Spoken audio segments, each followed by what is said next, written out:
Hi everyone, how's it going? Welcome back to the Wandering Art Historian YouTube channel. My name is Adrienne Lee. You know me as the Wandering Art Historian. I'm so glad you decided to come back and hang out with me and talk about art for a little while. Oh yeah, we're talking the strong female lead. This has been so much fun. I hope you are having a blast. I am having a blast. I love talking about art. I love talking about pop culture. And with this, we're talking about both. Yay! Don't forget, please do not forget, like the videos, comment or leave a question. I will answer it for you. Or share the videos with people that you think might be interested. And if you have not yet subscribed to the Wandering Art Historian YouTube channel, you're gonna want to do that for sure. Seriously, I'm not trying to. Big stuff is coming. You want to be a part of it, so subscribe. Oh yes, don't forget, for every part in this YouTube series, I'm providing you with additional information over on the Wandering Art Historian blog. So don't forget to follow the blog, thewanderingarthistorian.wordpress.com. Every week when there's a new YouTube video, there's going to be a corresponding blog with additional information, all of the artwork that we discuss, and more goodies. So go to the blog and click on Strong Female Lead Part 3 for more information on this video. Haha, how fancy are we? Today we're going to discuss this really fascinating figure from art history, Cassandra. Cassandra, yes, fabulous. Okay, who was Cassandra? Now, from this image, you can tell this woman's been through some things, and that's pretty accurate. Cassandra is an ancient Greek priestess gifted with the abilities to see the future. Okay, here's the problem. She was cursed, so no one believes any of her prophecies, especially when she's trying to warn them that bad things are about to happen.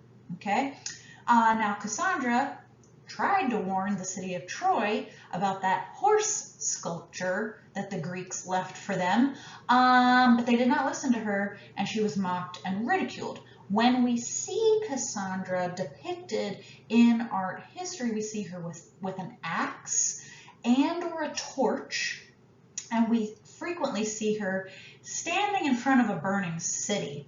That's the city of Troy on fire because the Greeks invaded via this thing called the Trojan horse, right? Okay, what's this poor woman's backstory? Okay, so she's an ancient Greek priestess. She's focused on the city of Troy. That's kind of her place.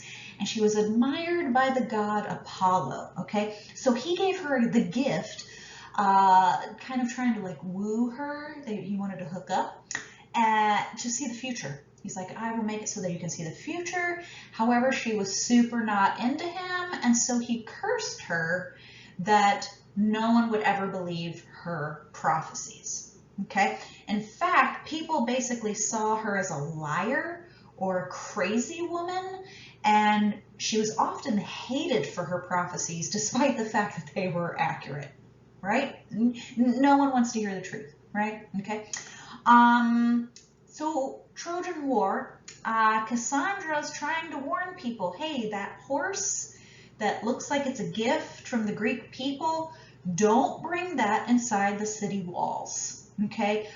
Because it's a trap, basically. She's like, you can't trust it. There are Greek warriors inside of it, and once you bring it inside the gates, they're gonna burst out and destroy all of us. And the people, of course, did not believe her.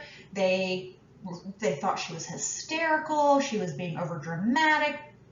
It got to the point where Cassandra actually attempted to destroy the Trojan horse herself, because they did bring it inside the city, and she tried to that's why we see her with an axe or a hatchet or a torch. She tried to burn it down. She tried to destroy it, and the people pulled her away, and they're like, you are a crazy, hysterical woman. Get out of here. But what we know is that she was right. So from this story, we actually get quite a few turns of phrase that we use in our everyday language, like, okay, that's a Trojan horse. That's referencing this situation right here, okay? Basically a trap. It appears to be a gift, but it ends up being terrible. But also the idea of the Cassandra syndrome or Cassandra complex or phenomenon. And basically it's a term used to describe a scenario in which a person's legitimate warnings are ignored, dismissed, or not believed. And it also applies to psychological issues in which women who come forward with suffering and different issues, they are then labeled hysterical and dismissed.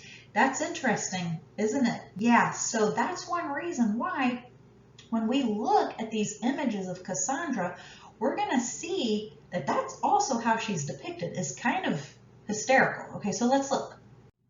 Yeah. So here we have two images of Cassandra.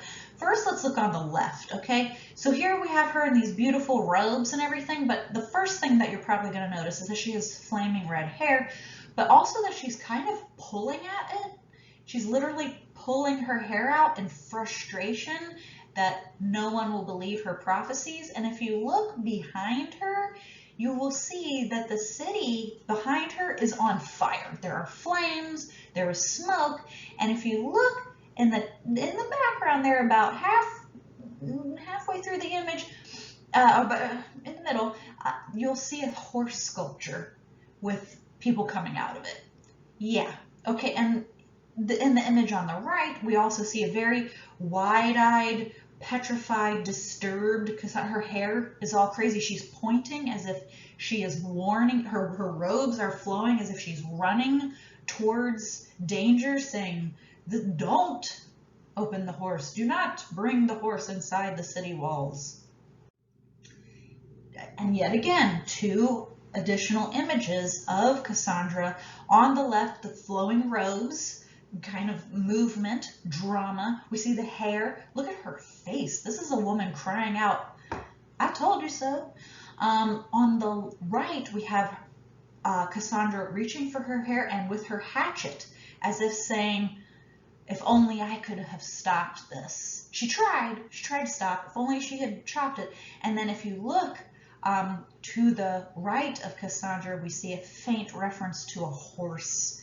Again, referencing the Trojan horse and all the calamity. Okay, so who would Cassandra's modern day pop culture counterpart be? This one might seem like a stretch, but it came to me pretty quickly. Bear with me.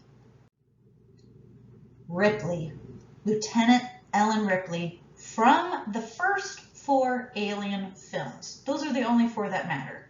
I will die on that hill. Okay, so what's the story of Ripley? Think about this, okay? For 4 movies, Ellen Ripley, the incomparable Sigourney Weaver, I mean, I think that's something we can all agree on.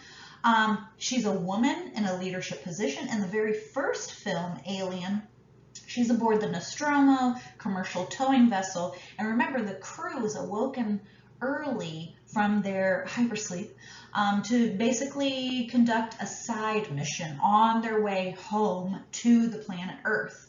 There's been a signal on a nearby planet, that's LV-426. 3 members of the crew leave the Nostromo to go investigate this signal, and what happens? One of those people puts his head too close to an alien object and okay, right? Face hugger.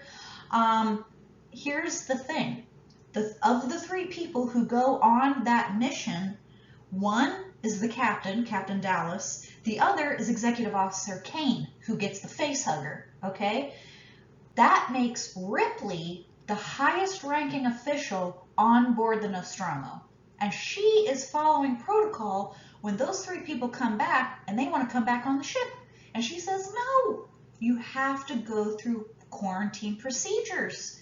She's trying to tell them you could be bringing something dangerous inside our protective space, inside the ship, right? And then, of course, we all know Science Officer Ash overrides Ripley's orders and allows the people to come back onto the ship, but we know that's because he's got his own orders. Okay, watch the movie if you haven't. The fact that Ripley tried to warn them and she was ignored, kind of makes her a Cassandra, right? She was trying to follow protocol and quarantine to protect the people on the ship. The fact that the alien, the xenomorph, is a chest burster, as they say, bursting out of the chest of Cain, much like the ancient Greeks did when they burst out of the Trojan horse. Oh, look at that connection. That is the part that really drives home the similarities for me. So next time you think about Cassandra, looking into the future and trying to warn people, think about Ellen Ripley and how she tried to warn people, and she spends the next 3 movies constantly warning people, don't go searching for that xenomorph because you're probably going to die. And what happens? Every single movie. Ugh, humans. Thank you so much. What a fun video and what a fun series. I'm having such a good time. I hope you are too. But one more video left. I'll see you next time.